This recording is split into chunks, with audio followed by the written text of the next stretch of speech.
ہر مسلمان جانتا ہے موسیٰ علیہ السلام کا واقعہ قرآن کریم میں بار بار ذکر ہوا ہے کہ اللہ تبارک و تعالیٰ کی یہ قدرت اور رحمت کا ایک عظیم معجزہ تھا کہ اللہ تبارک و تعالیٰ نے حضرت موسیٰ علیہ السلام کو یہ معجزہ عطا فرمایا تھا کہ وہ زمین پر اپنا عصا ڈالتے تھے تو وہ سانپ بن جاتا تھا.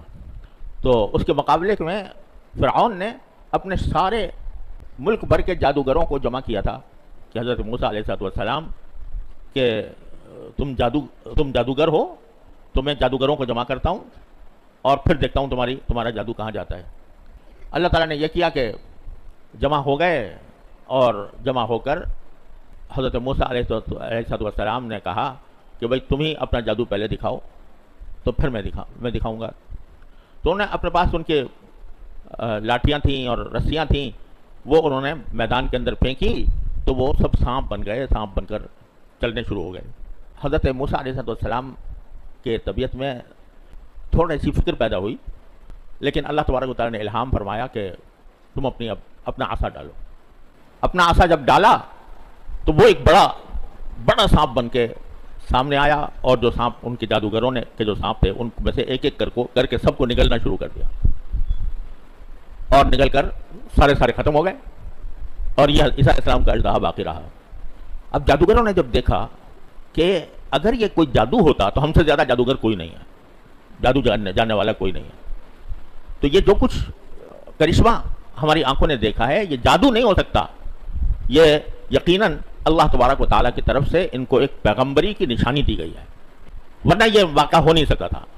اللہ تعالیٰ نے ان کے دل میں ڈالا تو اسی وقت سارے کے سارے جادوگر جو مقابلہ کرنے آئے تھے موسیٰ علیہ السلام تو اتنے جوش و خروش سے آئے تھے اور فرعون سے انعام لینے کی تمنائیں لے کر آئے تھے, لیکن جب آنکھیں کھلی اور موسیٰ علیہ السلام کا معجزہ دیکھا تو سارے کے سارے سجدے میں گر گئے کہ آج ہمارے سامنے حقیقت کھلی, اور کہہ دیا آمنا بربی موسیٰ و ہارون, ہم موسیٰ اور ہارون کے پروردگار پر ایمان لے آئے. فرعون ہکا بکا رہ گیا کہ ابھی تو یہ مجھ سے انعام کا مطالبہ کر رہے تھے اور ابھی انہوں نے یہ سجدہ کر لیا اور موسیٰ اور ہارون کو پیغمبر تسلیم کر لیا, میرے سارا کھیل بگاڑ دیا.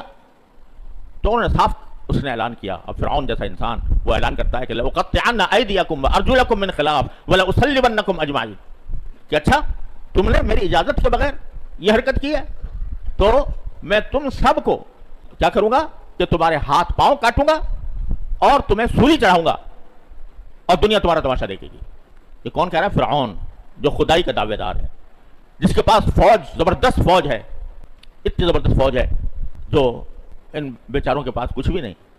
جب ایمان دل میں گھر کر جاتا ہے, جب ایمان کی بشاشت اور ایمان کا نور دل میں داخل ہو جاتا ہے تو پھر کسی ظالم کا ظلم کی پرواہ نہیں ہوا کرتی. کیا جواب دیا انہوں نے کہ ایک جگہ قرآن کریم میں آیا کہ انہوں نے یہ جواب دیا کہ تم نے ہمیں جس جادو پر مجبور کیا تھا تو آج ہم پر اس کی حقیقت کھل گئی. فَقْضِ مَا أَنْتَ قَاضٍ, تو جو تمہیں فیصلہ کرنا ہو کرو. انما تقضی هذه الحیات الدنیا, جو کچھ تم فیصلہ کرو گے اس دنیا سے متعلق ہوگا. زیادہ یہ کرو گے کہ ہمارے ہاتھ پاؤں کاٹ دو گے, ہمیں سولی چڑھا دو گے, لیکن یہ سارا فیصلہ دنیا. لن نصرك على ما جاءنا من البينات والذي فطرنا فاقض ما انت قاض انما تقضي هذه الحیات الدنیا. اور دوسری کا قرآن کہتا ہے کہ انہیں یہ کہا کہ لا ضیر انا الى ربنا منقلبون, کہ اگر چاہا بھی تو تم مجھے سولی پر, ہمیں سولی پر کچھ پرواہ نہیں, ہم تو اپنے پروردگار کے پاس لوٹ کے چلے جائیں گے. آپ انقلاب دیکھیے, جو ذہن کا انقلاب, خیال کا انقلاب, عقیدے کا انقلاب, یا تو دنیا کے حرص ہے کہ ان لنا لاجرا ان كنا نحن الغالبین, اور یا دنیا سے اتنی بے رغبتی اور اتنی بے پرواہی کہ جو چاہو کر لو, ہمیں تو آخرت کا ثواب چاہیے اللہ تعالیٰ کے ہاں. یہ انقلاب آ گیا. بہت تھوڑے لوگ ایمان لائے تھے, اور جو لائے بھی تھے وہ ہر وقت اس خدشے میں تھے کہ کسی وقت بھی ہم پکڑ لیے جائیں گے, ہمیں نشانہ بنایا جائے گا, ظلم و ستم کا نشانہ بنایا جائے گا. لیکن پھر بالآخر پورے بنی اسرائیل اسلام میں داخل ہوئے. اب ان کی حالت یہ تھی کہ اگر وہ باہر نکلتے تو فرعون کے لشکر اور فرعون کے سپاہی ان کا پیچھا کرتے, ان کو تکلیفیں پہنچاتے. اب ایک ایسی حالت میں زندگی گزار رہے ہیں بنی اسرائیل, حضرت موسیٰ علیہ السلام کے پیروکار, کہ ہر وقت فرعون کا خوف مسلط ہے اور فرعون کے ظلم و ستم کی وجہ سے باہر نہیں نکل سکتے, اور اس نے غلامی کے شکنجے میں جکڑا ہوا ہے, اس موقع پر بنی اسرائیل کی نے موسیٰ علیہ السلام نے اور ان کے پیروکاروں نے یہ دعا فرمائی، ربنا لا تجعلنا فتنة للقوم الظالمین، کہ ہمارے پروردگار ہمیں ظالموں کا تختہ مشق نہ بنائیے، ہمیں ایسی آزمائش میں مبتلا نہ کیجیے کہ جس کے ذریعے ظالم قوم ہم پر غالب آ جائے اور ہم اس کے ظلم و ستم کا شکار بنے رہیں، وَنَجِّنَا بِرَحْمَتِكَ مِنَ الْقَوْمِ الْكَافِرِينَ، اور ہمیں ان کافر لوگوں سے ہمیں نجات عطا فرما۔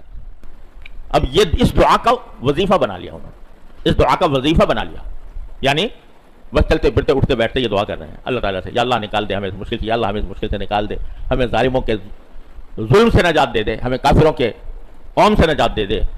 یہ دعا چلتے پھرتے اٹھتے بیٹھتے یہ دعا کا وظیفہ بنا لیا۔ تو باری تعالیٰ نے پھر اپنی قدرت اور رحمت کا کرشمہ دکھایا کہ ایک موقع پر کہہ دیا کہ تم اپنی ساری قوم کو لے کر باہر نکل چلو۔ نکلے، فرعون نے پیچھا کیا، اتنی بڑی فوج موسیٰ علیہ السلام اور ان کے ساتھیوں کا پیچھا کر رہی ہے، یہاں تک کہ دوڑتے دوڑتے آگے، دوڑتے دوڑتے سامنے سمندر آ گیا۔ اور سمندر سے کیسے جائیں؟ تو اس وقت میں بنی اسرائیل نے جو موسیٰ علیہ السلام کے ساتھی تھے ان میں سے بعض لوگوں نے کہا کہ لیجیے لو بھائی، ہم تو انا لمدرکون، ہم تو دھر لیے گئے، مطلب یہ آگے سمندر ہے اور پیچھے فرعون کا لشکر ہے، تو کوئی راستہ نہیں اب تو بچنے کا۔ قرآن کریم فرماتا ہے کہ اس وقت موسیٰ علیہ السلام نے فرمایا کلا ان معی ربی سیہدین، ہرگز نہیں، میرے ساتھ میرا پروردگار ہے، وہ مجھے صحیح راستہ دکھائے گا، راستہ نکالے گا۔ سمندر بھی اس کے قبضے میں، زمین بھی اس کے قبضے میں، فرعون بھی اس کے قبضے میں، فرعون کا لشکر بھی اس کے قبضے میں۔ تو پھر کرشمہ کیا ہوا؟ وہی عصا جو پہلے اژدہا بنا تھا، اس کے بارے میں کہا کہ آپ یہ عصا جو ہے سمندر پر ماریں۔ سمندر پر مارا تو سمندر دو قسموں میں منقسم ہو کر سیدھا خشکی کا راستہ بن گیا، اور اس خشکی کے راستے سے موسیٰ علیہ السلام اور سب پار اتر گئے۔ فرعون نے دیکھا کہ خشکی کا راستہ ہے تو چلو میں بھی چلوں۔ وہ آیا، اس میں جب پورا لشکر سمندر کے بیچوں بیچ پہنچ گیا خشکی کے اندر، اللہ تعالیٰ نے سمندر کو ملا دیا اور فرعون ڈوبنے لگا۔ ڈوبتے وقت میں اس نے پکارا کہ اب آواز دی کہ میں ایمان لے آیا، موسیٰ اور ہارون کے رب پر ایمان لے آیا۔ تو قرآن کہتا ہے کہ اس کے جواب میں اللہ تعالیٰ فرماتے ہیں الآن وقد عصیت قبل وکنت من المفسدین، اب ایمان لاتے ہو جبکہ ساری زندگی تم نے نافرمانی میں گزاری اور فساد پھیلانے میں گزاری۔ تو لہٰذا اب چونکہ جب اللہ تعالیٰ کی سنت یہ ہے کہ اللہ بچائے، اللہ تعالیٰ حفاظت رکھے، جب عذاب آنکھوں کے سامنے آ جائے اس کے بعد توبہ قبول نہیں ہوتی۔ توبہ اس وقت تک قبول ہوتی ہے جب تک کہ آدمی کے سامنے عذاب آنکھوں کے سامنے نہ آ جائے یا موت بالکل آنا کھڑی ہو۔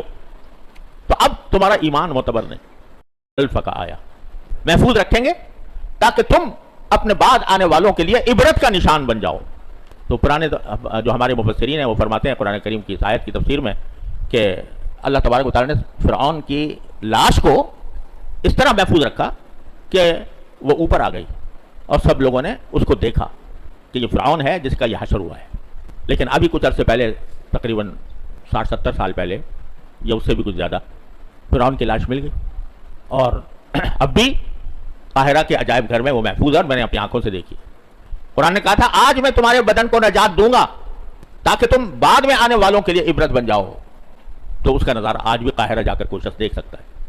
تو بتلانا یہ تھا کہ یہ دعا جو ہے یہ معمولی چیز نہیں ہے۔ اس وقت جبکہ کوئی وسیلہ نظر نہیں آ رہا، کوئی سبب نظر نہیں آ رہا، ہر طرح کے وسائل منقطع ہیں اور فرعون کا جبر و ظلم جاری ہے، اس وقت میں اس کا وظیفہ بنا لیا، ربنا لا تجعلنا فتنة للقوم الظالمین ونجنا برحمتک من القوم الکافرین۔ اللہ تعالیٰ نے اس کے ذریعے اپنی رحمت اور قدرت کا اتنا بڑا معجزہ دکھایا۔ تو یہ دعا ایسی بتائی گئی ہے، اللہ تعالیٰ جو یہ واقعات بتاتے ہیں نا، بار بار موسیٰ علیہ السلام کا ذکر آ رہا ہے، مختلف پیغمبروں کا آ رہا ہے، اور اس کے اندر جو واقعات پیش آئے ہیں ان کی تفصیل بتائی جا رہی ہے۔ یہ محض کوئی تاریخ بتانے کے لیے نہیں، قصہ کہانی کہنے کے لیے نہیں، بلکہ اس لیے تاکہ اس سے ہمیں سبق ملے۔ یہ جو زندگی ہمیں ملی ہوئی ہے یہ ایک اللہ تعالیٰ کی ایسی نعمت ہے کہ اس کے ایک ایک لمحہ قیمتی ہے، ایک ایک منٹ قیمتی ہے۔